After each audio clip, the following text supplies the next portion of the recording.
అదేంటో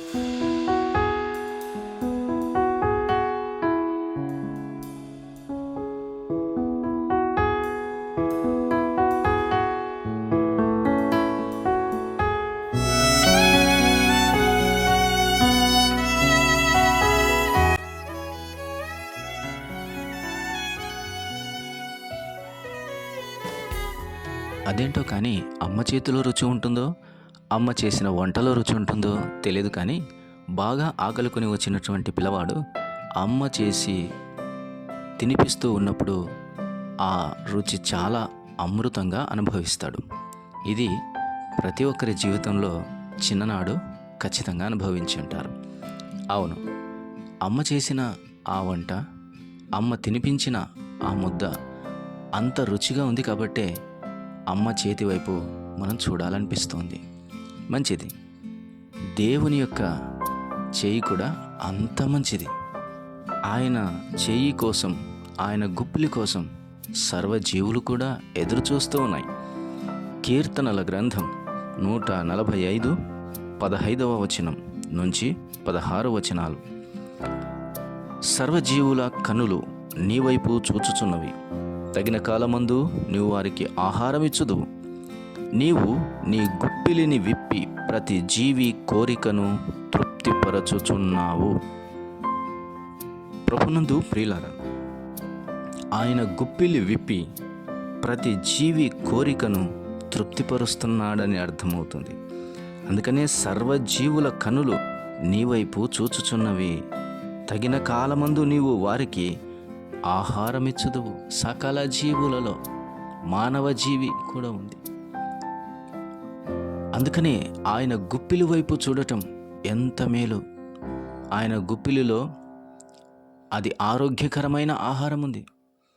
ఆయన గుప్పిలిలో తృప్తినిచ్చేటటువంటి ఆహారం ఉంది. ఆయన గుప్పిలిలో శ్రేష్టమైన ఈవులున్నాయి. ఆయన గుప్పిలి ఎంత ఆశీర్వాదకరమో కదా. ఈరోజు అందరి చేతుల వైపు చూసి బ్రతుకుతున్నావా? ఎవరేం పెడతారా అని వద్దు.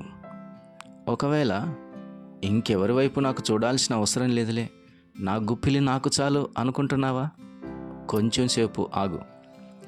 దేవుని గుప్పిలి వైపు ఒకసారి చూడు. అద్భుతమైనటువంటి, ఆశ్చర్యకరమైనటువంటి దీవెనలతో నిండిన ఆయన కుడి హస్తమును ఒకసారి చూడు. అది నీకు దీవెనకరం. ఆయన గుప్పిలి వైపు ప్రతిదినం ఎదురు చూచుట ఎంత మేలు. అందుకే కదా నేటి అనుదిన ఆహారం మాకు దయచేయము అని ప్రార్థనలో ప్రభు నేర్పాడు. ఆహారమును గూర్చి ప్రతిదినం మొరపెట్టడంలో ఎంత మాత్రం తప్పు లేదు. దేవా, ఈరోజు శ్రేష్టమైన ఆహారము నాకు ఇవ్వు అని అడగటంలో తప్పు లేదు. ఎందుకనగా నేటి దినాలలో ఆహారము దొరుకుతుంది, కానీ ఆహారంలో ఆరోగ్యం దొరకటం లేదు. ఆరోగ్యకరమైన ఆహారము దొరకటం లేదు. ఎందుకంటే మానవుడు తన నాలుక రుచిని మాత్రమే కోరుకొంచున్నాడు, కానీ తన శరీర ఆరోగ్యాన్ని ఎంత మాత్రం కోరుకొనట్లేదు. ఎగ్జాక్ట్గా ఐగుప్తుల నుంచి విడిపించబడి అరణ్య మార్గమున వస్తున్నటువంటి ఇశ్రాయేలీయుల యొక్క మిశ్రిత గుంపు ఇదే కోరుకుంది. అద్భుతమైన, ఆరోగ్యకరమైన, శక్తివంతమైనటువంటి పరలోకపు మన్నాను కురిపిస్తే అది వారికి వెక్కిసమైంది. అందుకనే మాంసమును కోరుకున్నారు. ఐగుప్తు ఆహారమును వారు జ్ఞాపకం చేసుకున్నారు. అది వారికి ఎఫెక్ట్ కొట్టి వారి నాసిక రంధ్రాలలో నుంచి అది బయటకు వచ్చేటట్టుగా ఫుడ్ పాయిజన్ అయింది. కావున ప్రియమైన దేవుని వారలారా, ఈరోజు ఆహారమును తింటున్నాం, కానీ శ్రేష్టమైన ఆహారము లేక రకరకాల జబ్బులు, భయంకరమైన వ్యాధులు మానవుడు కృంగిపోతూ ఉన్నాడు. ఈరోజు నువ్వు అడగాల్సింది, ఓ ప్రభువా, శ్రేష్టమైనటువంటి ఆహారము నాకు దయచేయి. ఆయన గుప్పిలి వైపు చూచుట ఎంత మేలు. ఇది ఇలాగ ఉంచగా ఆత్మ సంబంధమైన విషయంలో కూడా ఆయన యొక్క గుప్పిలిలో దీవెనకరమైనటువంటి, ఆశీర్వాదకరమైనటువంటి, ధన్యకరమైనటువంటి, ఎన్నో విలువైనటువంటి ఆత్మ సంబంధమైన వరములు ఆయన చేతుల నుంచి జాలువారుతున్నాయి. ఆయన కుడి హస్తము మన మీద ఉండుట ఎంత ఆశీర్వాదకరం. ఆయన చేయెత్తి దీవించుట ఎంత మేలు.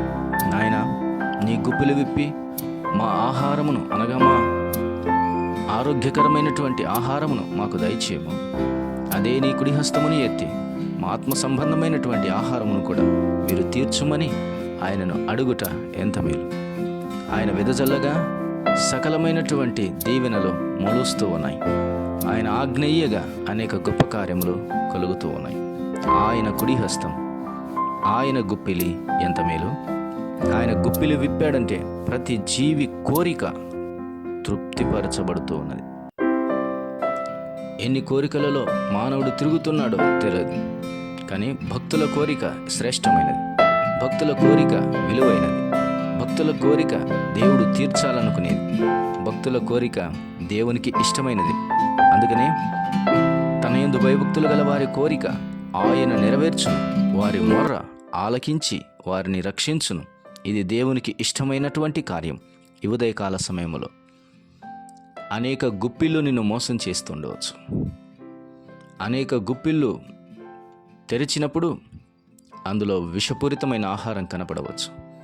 కొందరి గుప్పిళ్ళు విప్పితే అందులో కొంచెము కనపడుతుంది.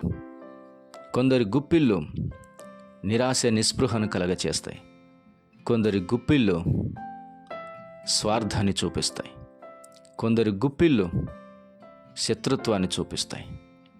కొందరి గుప్పిళ్ళు ఏమాత్రం కూడా దీవెన కాదు కదా, శాపమునకే కారణమవుతూ ఉన్నాయి. కానీ దేవుని గుప్పిలి నీకు దీవెనకరం. ఆయన గుప్పిలి విప్పి నీకు శ్రేష్టమైనటువంటి విలువైనటువంటి ధాన్యములను, కొండ తేనెను నీకిచ్చి ఆయన తృప్తిపరిచే దేవుడని దేవుని వాక్యం సెలవిస్తుంది. ఉదయకాల సమయంలో దేవుని గుప్పిలి వైపు చూడాలని, ఆయన కన్నులు నీ వైపు చూచుచున్నావని, నీవు ఆయన వైపు చూడాలని ప్రభు పేరట మనవి చేస్తూ ఉన్నా.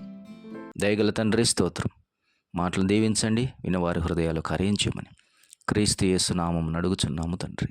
ఆమేన్.